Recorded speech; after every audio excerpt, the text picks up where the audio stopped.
xưa ngây thơ dại khờ tôi hay chê bai mình ngu si, rằng không biết làm gì, không biết cần chi, không biết mình là ai. Bao năm bon chen ngoài đời soi gương nhìn vẫn thế, đâu vẫn dối bù xù thân bé unu cứ sai đi vì cuộc đời cho phép, và cứ yêu đi dù rằng mình ngu si. Ai lừa ai hờn ai, giận ai thù ai cho qua đi. Cứ đam mê dù nhiều người cười chê, và cứ vui lên vì ta không cô đơn.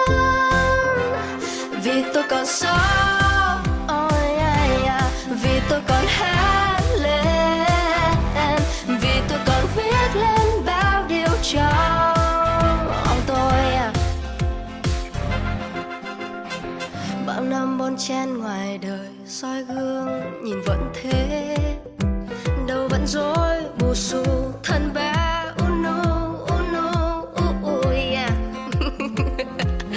cứ sai đi vì cuộc đời cho phép, và cứ yêu đi. Ai lừa ai hờn ai, giận ai thù ai cho qua đi. Cứ đam mê dù nhiều người cười chê, và cứ vui lên vì ta không cô đơn. Vì tôi còn sống, vì tôi còn hát lên, vì tôi còn viết lên bao điều trong lòng tôi.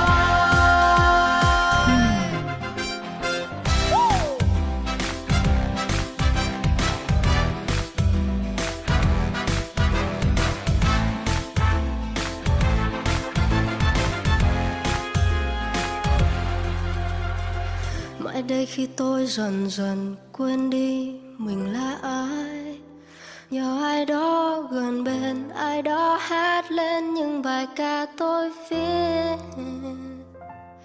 Cứ sai đi vì cuộc đời cho phép, và cứ yêu đi.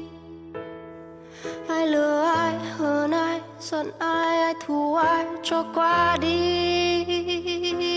Cứ đam mê dù nhiều người cười chê, và cứ vui lên vì ta không cô đơn. Vì tôi còn sống, vì tôi còn hát lên, vì tôi còn viết lên bao điều trong lòng tôi. Vì tôi còn sống.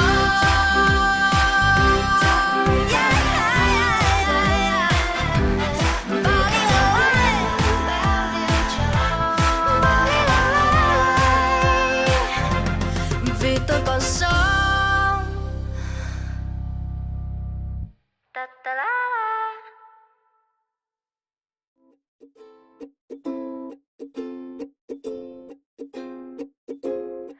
Khi xưa ngây thơ dại khờ tôi hay chê bai mình ngu si, rằng không biết làm gì, không biết cần chi, không biết mình là ai. Bao năm bon chen ngoài đời soi gương nhìn vẫn thế, đâu vẫn dối bù xù thân bé